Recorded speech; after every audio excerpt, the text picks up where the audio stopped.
Grazie a tutti. Volevo dirvi che tutto quello che viene detto viene registrato, quindi non diciamo cose particolari, ma solo perché questi workshop vengono tutti registrati, vengono poi messi in una dispensa che poi forniremo sia alla Regione che a tutte le associazioni e a chi li volesse, chi li vuole acquistare, chi li vuole scaricare anche dal nostro sito internet. Buongiorno, oggi allora affrontiamo un tema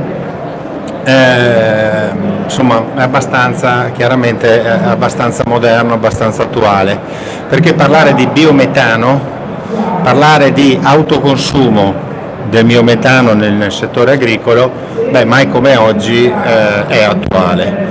Però non vorrei che la discussione si basasse proprio su questo momento storico, perché è troppo facile parlare adesso di alti costi energetici così. Noi dobbiamo cercare di capire da questa riunione di oggi, che è un workshop di Veneto Agricoltura organizzato con la Regione Veneto, da questa riunione di oggi se la Regione Veneto insieme alle associazioni deve cominciare un percorso per cercare di capire se la possibilità dell'autoconsumo di biometano in agricoltura è una strada da percorrere. Cioè noi non siamo interessati a percorrere uno o l'altro percorso di autoconsumo energetico, noi dobbiamo cercare di capire come rendere autonome le aziende agricole il più possibile da un punto di vista energetico. Quindi non entrerei nel discorso del solare in questo momento, non entrerei nel discorso dell'idroelettrico o di quant'altro, parliamo esclusivamente del biometano. Perché parliamo del biometano? Parliamo del biometano perché in questa fiera agricola c'è stata una novità, c'è una novità su tutto, c'è la presentazione del primo trattore a metano prodotto in serie da un'azienda che è qui che è rappresentata, e quindi questo potrebbe essere un primo momento di riflessione per tutti, per cercare di capire, visto che l'agricoltura è produttrice di metano e quindi di biometano, se c'è un interesse o meno, c'è un possibile interesse o meno a cominciare a riconvertire gli impianti da biogas a biometano, fare impianti a biometano proprio per un autoconsumo dei nostri imprenditori agricoli. Non mi soffermo, qua siamo tutti tre esperti, non voglio soffermarmi troppo sul discorso della sostenibilità ambientale, dei protocolli di Kyoto piuttosto che di Tokyo, cioè di tutte queste cose che è sicuro che ci dicono di andare da quella parte in quel senso, però qui oggi parleremo anche di aspetti economici e cercheremo di capire, secondo me, se è una strada che deve essere studiata e percorsa anche da un punto di vista economico. Anche con il solare è stato così, il solare per autoconsumo ad esempio è stato così. All'inizio ci sono state forti incentivazioni, le incentivazioni sono scese sempre meno, adesso ha un senso in alcuni casi l'autoconsumo, ma non sempre. La stessa cosa per il biogas, adesso ci avventuriamo su questa nuova esperienza della possibilità di fare biometano. Quindi oggi parleranno sia l'azienda che produce il primo trattore per cercare di capire perché lo produce, quali sono i costi, come mai si è avventurata in questa nuova tecnologia. Parleremo con una o due imprese che in questo momento producono biometano, una di queste da due impianti che produce biometano solo da scarti di produzione agricole, okay? Solo da agricoltura, e poi poi ci sono qui le principali associazioni e il pubblico, magari cercheremo di capire quali sono i temi spinosi, perché non si fa, perché se l'agricoltura è interessata o meno a questo settore. Allora passerei la parola a te che cominci a illustrarci quello che è la novità di questa fiera agricola, che è il primo macchinario vero che esce di serie a biometano. Presentati.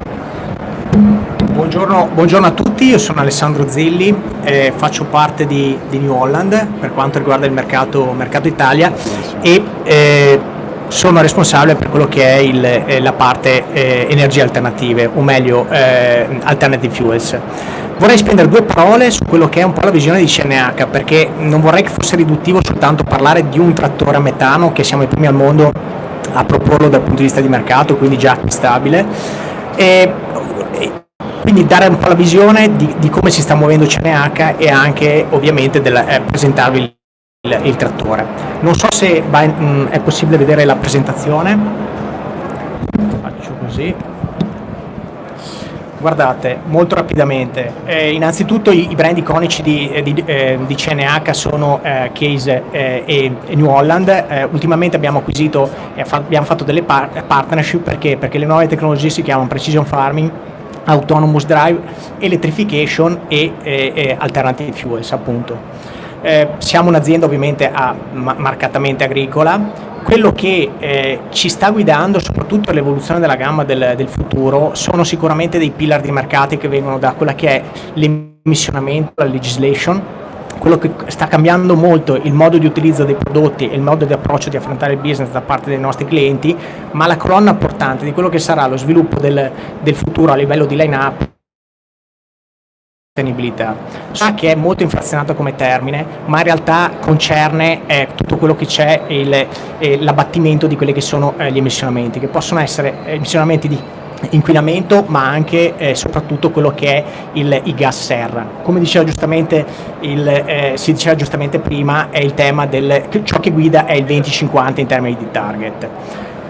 Vi dico questo perché la visione del nostro futuro si sta rivolgendo oggi col primo nato della gamma delle alternative fuels, un T6 metano. In realtà è corretto il termine biometano, perché l'abbiamo fatto proprio in un'ottica di dare degli strumenti alle aziende agricole e alle imprese agricole che stanno guardando al futuro in questa direzione, cioè di net zero emission e anche a livello di net zero carbon footprint. Usciamo con il primo trattore biometano e usciremo con altri trattori e con altre macchine per estendere la gamma. Queste tecnologie ovviamente si affiancano al diesel e ci aspettiamo che verranno accettate, visto il trend, in maniera positiva. Non stiamo parlando soltanto ovviamente di biometano con la tecnologia e l'architettura CNG, ma che sarà affiancata dall'LNG per motivi ovvi di potenza e autonomia, ma ci sarà anche quella che è le fuel cell, ovviamente in un futuro un po' più lungo, in affiancamento quello che è il precision farming e l'autonomous drive per andare nella direzione di efficienza di produzione. È dal 2006 che ne stiamo parlando, dal punto di vista ovviamente tecnico molto prima, ma commercialmente ne stiamo parlando dal 2006. Usciamo oggi con due proposte che sono già sul mercato e acquistabili e accessibili a tutto il mercato. Il primo è il trattore a biometano. Insisto sul termine biometano perché seppure chimicamente sia equivalente, dal punto di vista di concetto e di visione di impresa è totalmente diverso. Stiamo cambiando il paradigma di azienda agricola, per cui noi siamo uno degli elementi cardini di interpretazione del futuro. Abbiamo una riduzione con questa tecnologia dell'80% delle emissioni inquinanti, nonché dall'utilizzo del biometano per autoconsumo delle aziende agricole, perché questa è la nostra visione, il target di clientela a cui noi ci stiamo rivolgendo. Ovviamente abbiamo quello che è il net zero CO2 emission, che è il nostro target principale. C'è in affiancamento ovviamente una proposta commerciale nata in America, sul mercato americano, che si estenderà su quello che è elettrico per quanto riguarda il construction, per capirci quella che vedete in immagine. Noi quindi come obiettivo è essere i primi a dare risposta a questa esigenza, piuttosto embrionale, ma che sarà ci aspettiamo sia il futuro. Fondamentalmente la persona interessata a questo prodotto è un'azienda agricola interessata a quella che è la circolarità, a quella che è l'autoconsumo e attenta a quelli che sono i trend del futuro. In particolare visti le situazioni correnti, ma anche gli ultimi mesi che abbiamo visto dell'anno scorso, a essere indipendente energeticamente, cioè andare a considerare tutto ciò, quello che è lo scarto della propria realtà come una ricchezza, e per essere indipendente energeticamente. Poi ci sono dei discorsi di filiera che non sto qui a dirvi, nel senso che c'è la filiera della materia prima, e dopodiché c'è della trasformazione, che oggi sono parallele, ma un domani ci aspettiamo che invece ci sia parecchia commistione dal punto di vista però di consorzio di economia circolare. Dal punto di vista di performance, onestamente quello che volevamo fare è proporre una tecnologia per abbattere la barriera di avvicinamento. Quello che hanno fatto i nostri tecnici, i nostri ingegneri, è fornire un prodotto che dal punto di vista di performance, quindi stiamo parlando di curva di potenza e curva di coppia, sia analogo a quello che è il diesel. Quindi fondamentalmente il nostro obiettivo era proporre una tecnologia che fosse invisibile dal punto di vista di utilizzo lato utente rispetto al diesel. Questo è quello che siamo riusciti a fare. Abbiamo diversi prodotti sul campo che ci stanno confermando l'equivalenza dal punto di vista di utilizzo, di performance. Come autonomia, che è l'altro grande tema che abbiamo affrontato, sicuramente il fatto di essere di autoconsumo ovviamente fa sì che il prodotto sia adatto per queste persone, e stiamo parlando di lavorazioni ovviamente commisurate a un trattore da 60 quintali, che siano dalle 6 alle 8 ore di funzionamento, per utilizzi medi intensivi a livello di lavorazione. Se volete, il nostro prodotto è al padiglione 5, allo stand E6, per cui c'è il nostro dealer dalla Vecchia che è presente. Molto volentieri, se volete fare un giro, un walk around, vi accompagno, sarà mio piacere darvi ulteriori dettagli, e se volete scaricare il QR code per avere i miei riferimenti, anche questo molto volentieri sarà a vostra disposizione. Grazie. Magari lascerei l'eventuale tema delle domande o di quant'altro successivamente. Prima facciamo un giro, una carrellata sentiamo un pochettino di persone, e poi facciamo un giro di domande.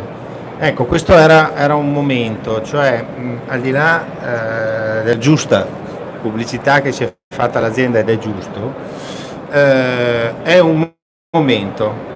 Un'azienda importante, storica sul nostro territorio e quant'altro, ha messo in campo la tecnologia e ha detto: guardate, io ho prodotto un trattore a metano, l'ho prodotto col pensiero del biometano, l'ho prodotto con il discorso circolare, con la sostenibilità e quant'altro dell'autoconsumo, lo metto sul mercato. Quindi insomma è un momento interessante per l'agricoltura, a mio parere. Cosa sta cambiando anche per andare alla produzione di biometano o di metano? Faccio sedere adesso, vieni tu un attimo, prima di parlare velocemente di arrivare al clou, cioè da rifiuti agricoli a biometano, ho fatto venire un imprenditore del settore dei rifiuti anche da Forsu, quindi da compostaggio, per parlarci un attimino ma voi cosa state facendo? Continuate a produrre compost aerobico? State producendo anaerobico? State producendo biogas? O state producendo metano? Perché sono cose, qui adesso c'è una platea di gente che se ne capisce bene, che sono cose completamente diverse. Quindi c'è un cambio anche di mentalità da voi come, diciamo, piano energetico nazionale, perché se io produco biogas produco energia, ma se produco biometano posso andare in autoconsumo o no? Adesso passo la parola al rappresentante di Tonello Energie per una veloce carrellata. Grazie al Presidente dell'invito. Sì, sono Andrea Testolini di Tonello Energie e la nostra azienda si occupa di energie rinnovabili da molti anni, le fonti che ha già citato prima le copriamo tutte. Oggi parliamo di biometano. Il biometano ci arriviamo perché abbiamo fatto una grande esperienza, il settore agricolo ha avuto una grossa esperienza nell'ambito del biogas prima, abbiamo sviluppato tecnologie che guardavano però alla produzione di biogas per convertirlo in energia elettrica. Oggi, come si è visto adesso, c'è un'applicazione diversa, si può pensare di andare verso il biometano e quindi autoconsumare il biometano. Noi il biometano l'abbiamo già implementato con tecnologie innovative in ambito dei rifiuti, in ambito del FORSU, dove le scale sono molto più grandi, gli impianti sono molto più grandi e quindi l'economia di scala si riesce a raggiungere molto velocemente. E lì si parla però di produzione di biometano per l'inserimento in rete, quindi la trasmissione nella rete nazionale, con i sistemi di incentivazione del decreto biometano che è ancora in corso. Sappiamo che si stanno aprendo nuovi scenari, il mercato dell'energia oggi sta cambiando completamente e quindi pensare anche in ambito agricolo di convertire gli impianti esistenti che sono a fine vita ormai del sistema incentivante 028 che abbiamo conosciuto negli anni scorsi, può essere uno scenario importante soprattutto per le tecnologie che stanno arrivando, e quindi pensare di produrre biometano per essere sostenibili, creare un progetto di filiera e riuscire ad autoconsumare il biometano. Quanti impianti più o meno? Allora, noi abbiamo costruito in passato vari impianti in ambito agricolo e stiamo ragionando e studiando le migliori tecnologie da applicare per l'upgrading, quindi convertire quello che è togliere l'attuale sistema di cogenerazione, quindi di produzione di energia elettrica.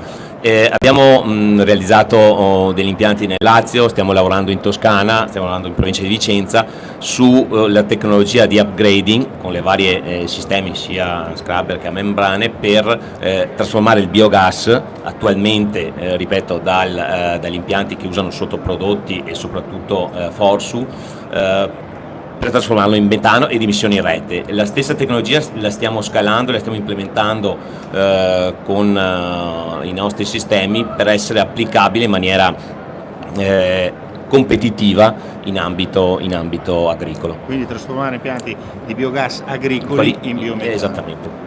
Ok, grazie. Ecco, quindi anche il mondo rifiuti sta facendo un pensiero su questa cosa, stanno già trasformando non tutti, qui stiamo ancora parlando del 3-4% degli impianti di FORSU nazionali che stanno passando da biogas a biometano, quindi siamo proprio agli inizi anche di questa cosa. Chiaramente in questo momento qua il loro business è diverso da quello del mondo agricolo. Il business degli impianti di FORSU è soprattutto avere la FORSU, farsi pagare a ricevere la FORSU, prendere incentivi e dare il biogas per produrre energia piuttosto che darlo direttamente alla SNAM. Quindi è solo un percorso diverso, non si fa, in questo momento non si parla di autoconsumo immediato. Invece c'è un altro imprenditore che ha aperto 2 impianti a biometano solo ed esclusivamente, se non ho capito male, da sottoprodotti agricoli. Allora passo la parola a chi già in questo momento è in Veneto, sta producendo biometano da agricoltura, da sottoprodotti. Scusami un attimo. Come capirete cerco di dire meno nomi, fare meno nomi possibili, così via, per una questione di marketing, di pubblicità, così. Se questo qua è un tavolo dove si deve cercare di discutere, ci sono delle tecnologie, si stanno funzionando, dopo con le associazioni cercheremo di capire quali sono i percorsi da intraprendere. Ok? Grazie Ivo. Sì. Buongiorno a tutti, io sono Ivo Furlanetto, dottore agronomo. Gestisco l'azienda agricola Sant'Ilario, un'azienda agricola di circa 1400 ettari in provincia di Venezia tra Mira e Campagna Lupia. Qualche anno fa abbiamo pensato che siccome gli scenari stanno cambiando anche agricoli, di affacciarci al mondo delle agroenergie e siamo partiti nel 2016 credendo che una nuova fonte sostenibile fosse quella del biometano. E siamo partiti così nella costruzione di un impianto di biometano che oggi produce 1500 metri cubi ora di biometano. È un impianto sostenibile perché funziona con gli scarti dell'azienda agricola e con gli scarti delle aziende agricole limitrofe, sottoprodotti, quindi liquame, letame, pollina, oltre che ovviamente i sottoprodotti dell'azienda agricola stessa, quindi sfalci d'erba, sfalci del vigneto, tralci e così via. La cosa più interessante è stata che appunto si è affacciata New Holland e ci ha proposto di provare il primo trattore a biometano.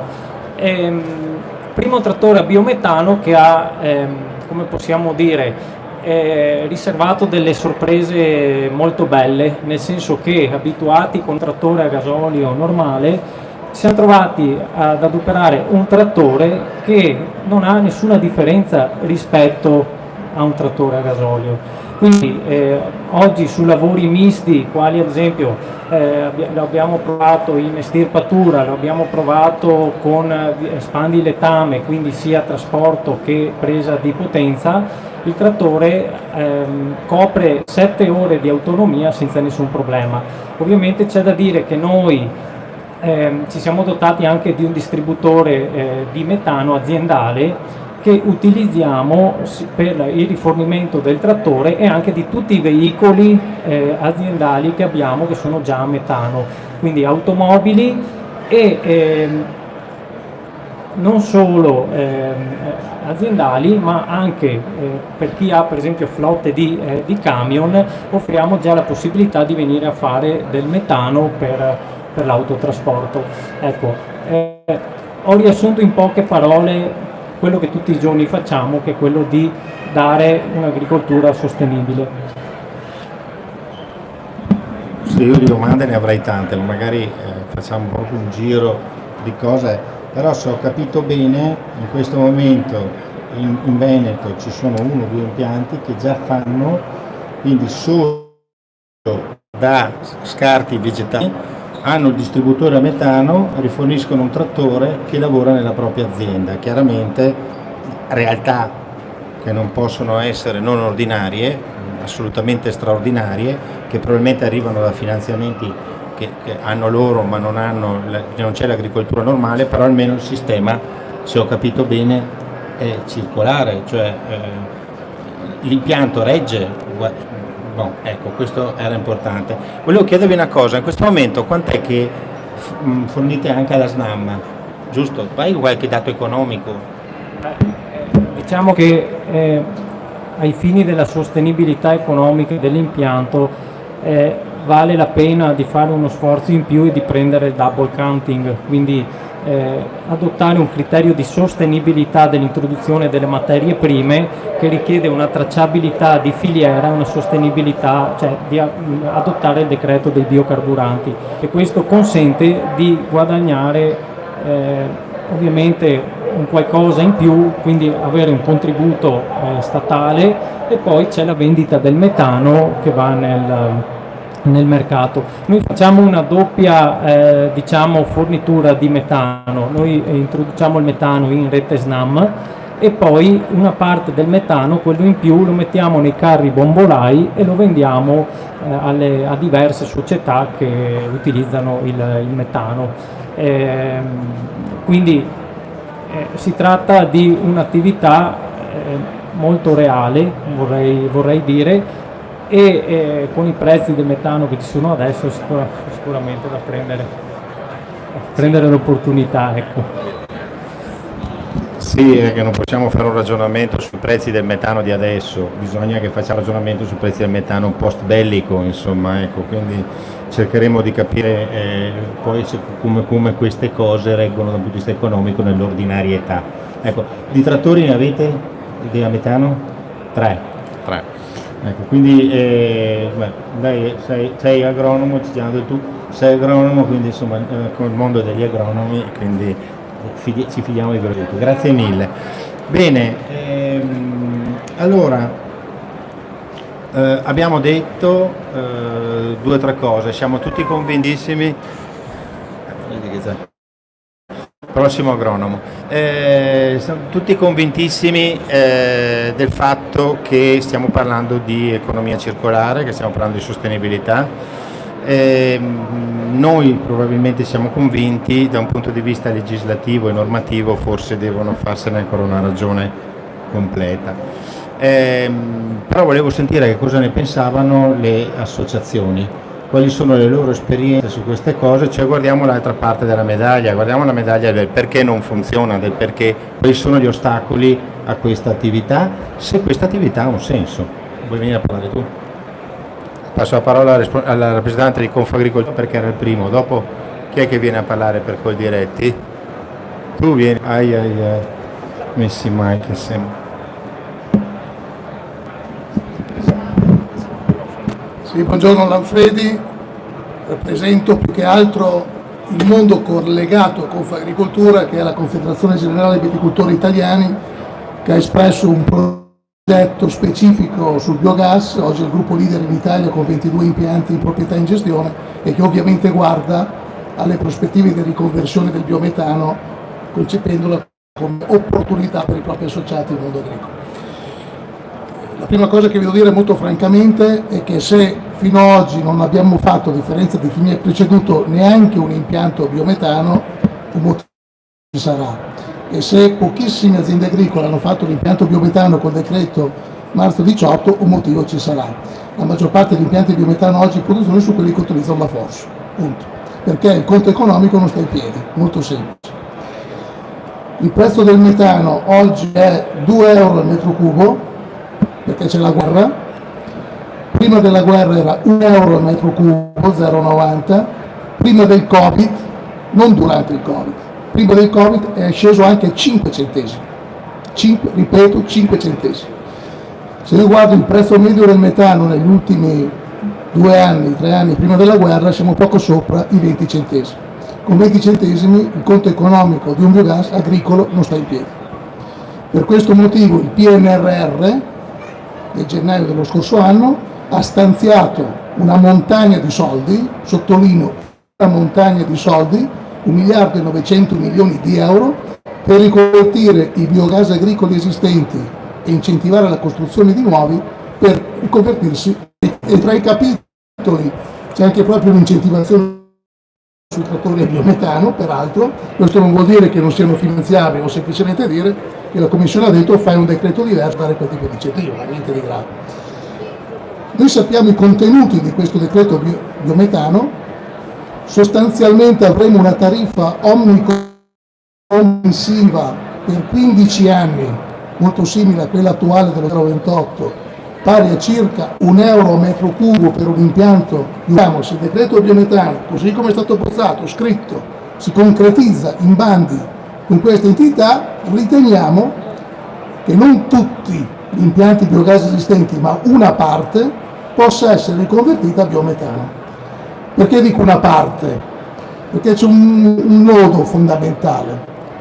Oggi ragioniamo di biometano per biocarburanti, cioè destinato esclusivamente ai trasporti. Questo è il decreto attuale. Il decreto prossimo invece dice puoi anche andare con i biocarburanti, ma puoi benissimo andare per lo metto in rete, se mi paga 1 euro a metro cubo, festa finita.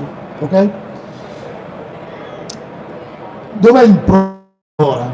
Il problema è la connessione, cioè io devo connettermi al tubo della SNAM, un tubo che mi consenta di assorbire 24 ore al giorno l'impianto di Omega equivalente, ripeto, 250 metri cubi ora. Un po' può essere a 100 metri dal mio impianto, 500 metri, 1 chilometro, 2 chilometri, 7 chilometri, solo il 20% degli impianti biogas esistenti in Italia è sotto i 2 chilometri e devono comunque spendere più di 1 milione di euro per connettersi, ammesso e non concesso che i diritti di passaggio siano facilmente acquisibili. Questo è il problema. Il decreto stabilisce un specificatamente il tubo, non c'entra niente, il tubo di connessione alla SNAM non c'entra niente con l'impianto di del biometano, quella è rete, è infrastruttura, è pubblico. Quindi se tu vuoi farmi riconvertire, mi dai un contributo specifico per il tubo, che sia 100.000, 1 milione, 2 milioni, stabilisci un massimo, ma quello devi incentivare specificatamente. E quello è quello per la media tensione. Questa è la storia.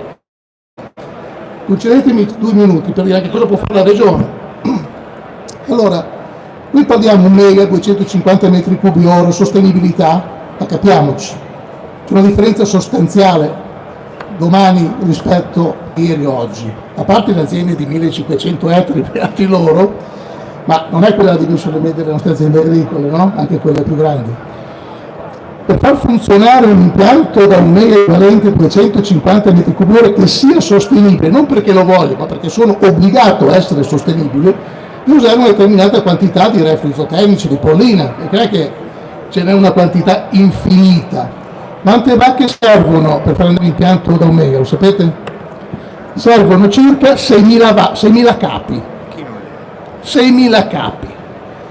Allora dici, beh, però non lo fa nessuno. No, il nostro progetto, la nostra idea è quella, queste cose qui non sono fatte per la singola azienda, se non che sia molto grande, ma per le aziende che si mettono insieme. Cioè la nostra proposta progettuale, sindacale, chiamatela come volete, è quella di aggregare le aziende zootecniche per insieme produrre biometano. Questo è il senso, perché non c'è altra soluzione, perché l'alternativa, e purtroppo ne vediamo tanti in giro, è quella di fare l'impianto, farsi autorizzare, a volte anche vendere l'autorizzazione e fare una cosa veramente speculativa, non ho paura a dirlo, oppure vanno a comprare il liquame, vanno a comprare la pollina, ma quanto reggerà mai un sistema di questo tipo qua? Già con la Fosso fanno fatica oggi, la Fosso la pagavano 85 euro fino a un anno fa, adesso la pagano 70, perché una provincia come Manto, che è qua vicino, produce, quello lo so a memoria, 40.000 tonnellate di fosforo, e con 40.000 tonnellate di fosforo fai poco più di un mega equivalente, capiamoci, i rifiuti di una provincia fanno un mega equivalente, e di questo parliamo, e queste sono le dimensioni. Quindi aggregare le aziende agricole, lo Stato deve capire che ci sarà il biometano per qualcuno, ma per qualcun altro si dovrà proseguire con l'energia elettrica, perché non c'è soluzione, se non vogliamo spegnere tutti gli impianti. E per venire all'autoconsumo, ultima cosa, adesso mi chiedo scusa, ma di cosa parliamo? Se io produco 2-3 milioni all'anno di metri cubi di metano, consuma di quei 2 milioni, 3 milioni, pochissimo.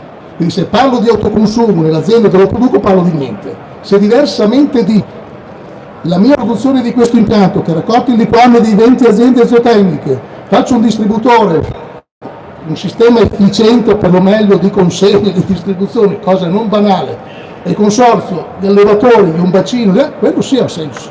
Quindi l'autoconsumo va visto in ottica cooperativa e consortile, se no parliamo di niente. In termini di convenienza, poi dipende cosa costa il metano, se me lo autoproduco è un costo di produzione dai 20 ai 30 ai 40 centesimi a seconda sabato bim bum bam, oggi che costa 2 è evidente che mi conviene, ma se il mercato lo vado a comprare al distributore a 5 evidentemente non mi conviene, al netto della fiscalizzazione.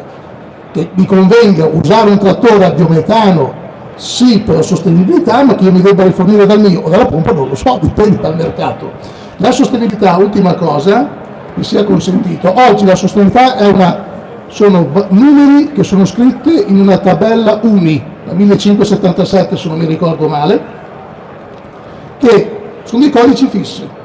Il trattore a biometano lì non viene contemplato di fatto, cioè non nei calcoli dell'imprinting e così via, quindi c'è bisogno di una riscrittura anche di questi valori che determinano la sostenibilità, proprio perché usando il trattore a biometano, usando il fotovoltaico nella mia azienda, cambia il paradigma della mia sostenibilità aziendale. Questi sono tutti lavori forse anche complicati, confidiamo che le regioni venete ci diano una mano per sviluppare i progetti consortili, cooperativi e quant'altro. Grazie. Grazie a te.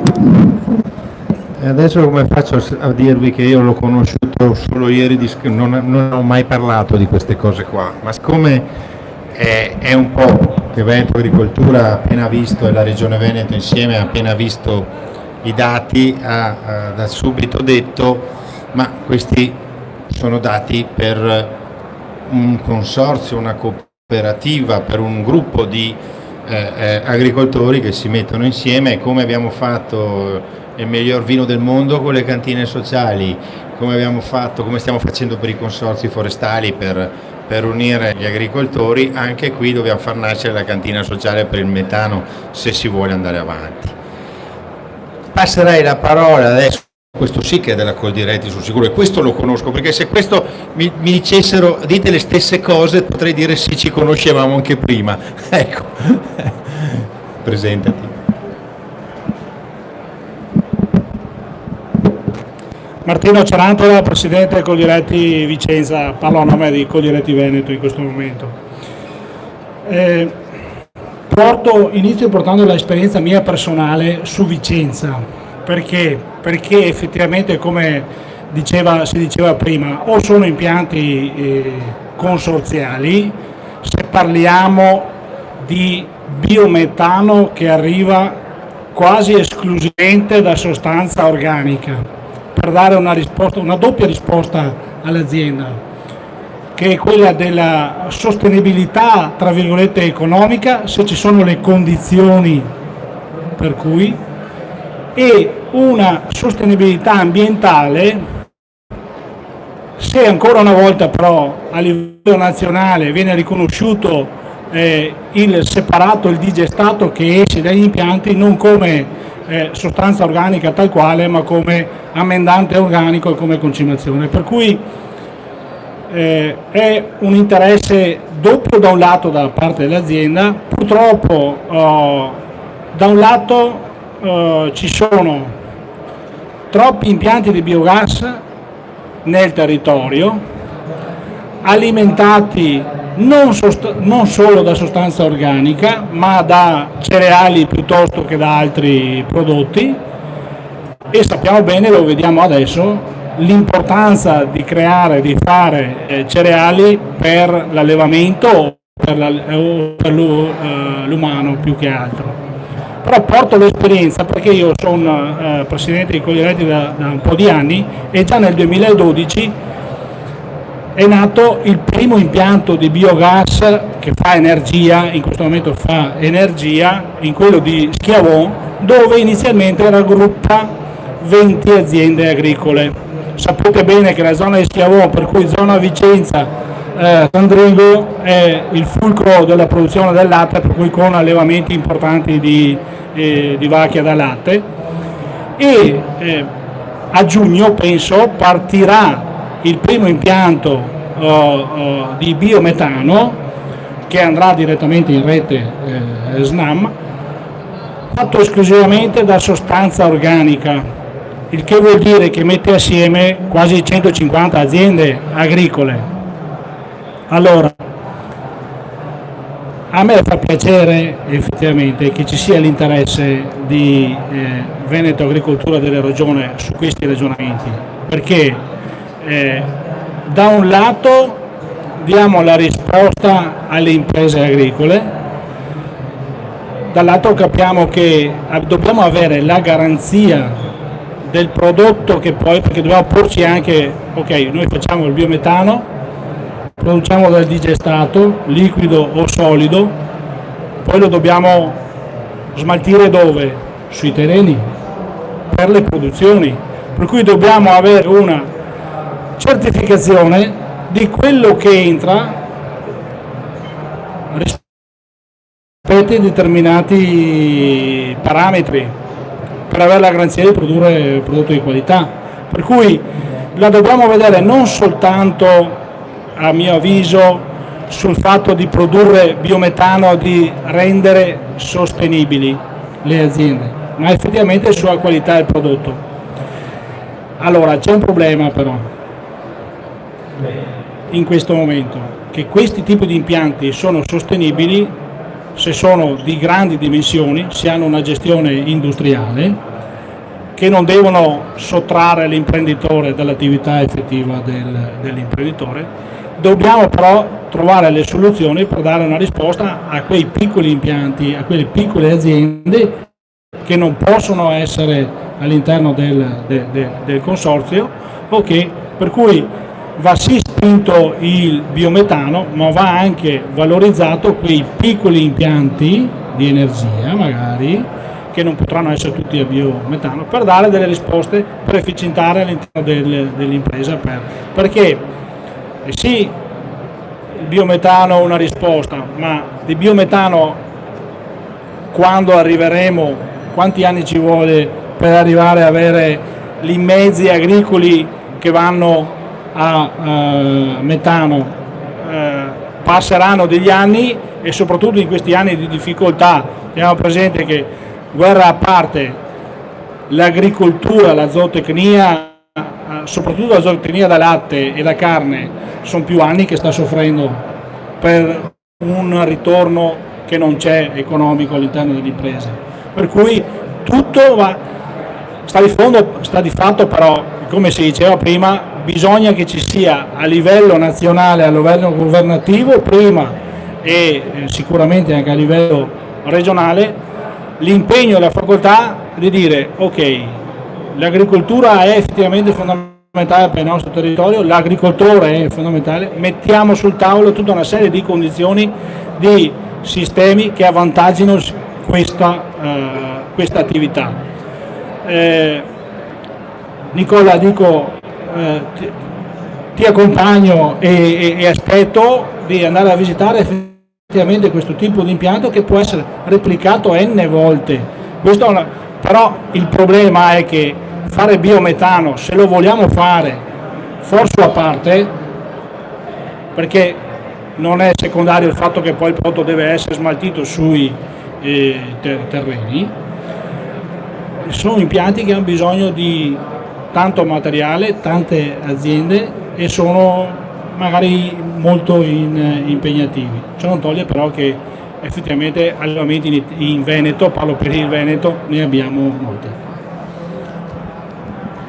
Grazie, mi sembra che comunque la visione sia abbastanza chiara anche da parte. C'è qualcun altro che vuole intervenire, che mi sono dimenticato? Domande? Se no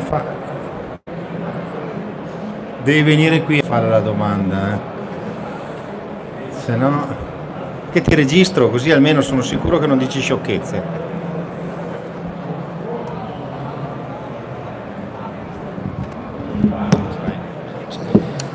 Buongiorno, Floriano De Franceschi, Presidente dell'Associazione Regionale Allevatori del Veneto.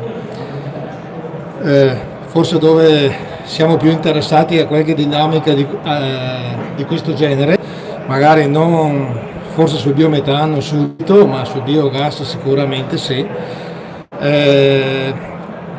Quindi io ho sentito, allora concordo su tante dinamiche legate a impianti. È ovvio che consorziare, come è stato fatto in provincia di Vicenza, funziona di fatto, ma penso che non possa essere poi la soluzione per tante aziende, perché ricordo che la media, non so se è 2-3 ettari in Italia poi come aziende agricole, non è che siamo chissà che le mega aziende, ed è importante mantenere e rendere sostenibili anche le piccole aziende in giro per le colline, e direi anche per le montagne, quindi in tante parti non si possono fare determinati ragionamenti.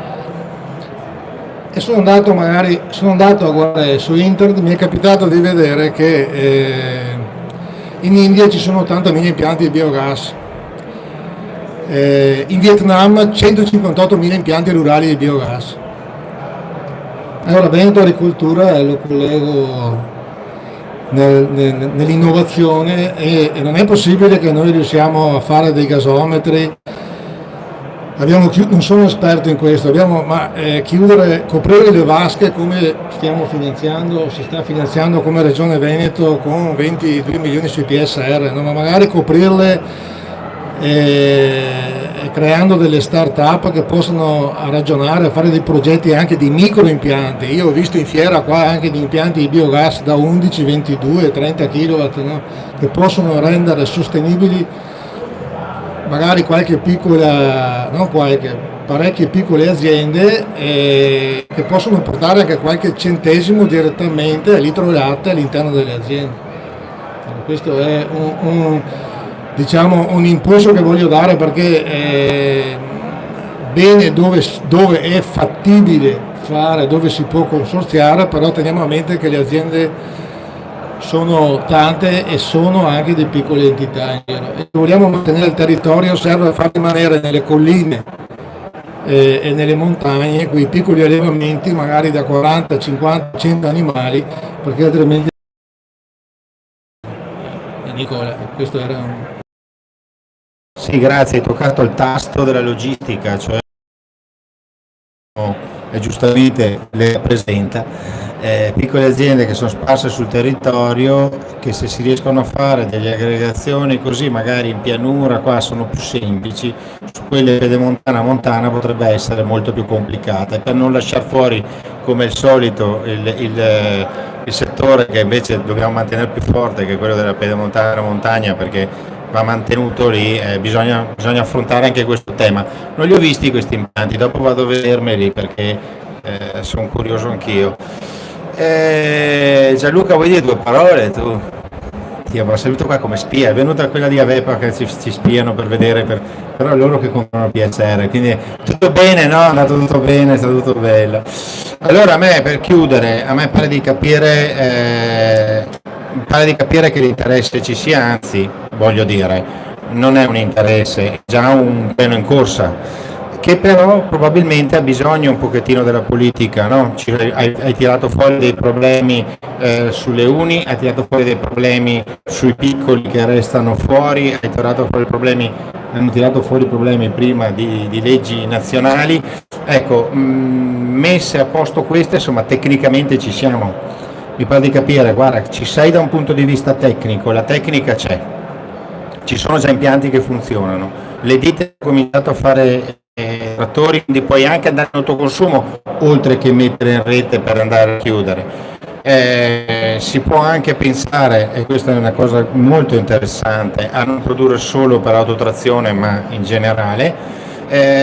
Sì, ricordo a tutti che c'è la possibilità di immettere gas dai centri e poi ritirarlo dalla rete, quindi insomma si può in qualche modo essere autonomi anche a casa propria se c'hai la rete del metano, giusto? Quindi puoi ritirarti, puoi farti vendere la fornitura del tuo impianto. Sarebbe come una cantina sociale che mi mette il vino alla spina in casa, insomma, ecco, che sarebbe una cosa molto interessante.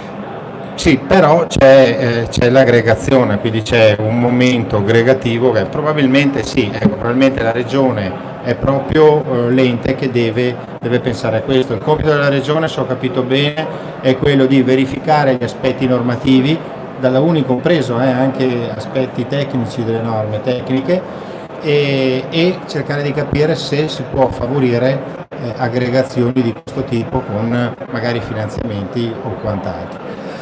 Vabbè, secondo me abbiamo fatto un po' il punto di situazione, voleva essere un workshop veloce e direi che l'interesse da parte di tutti c'è.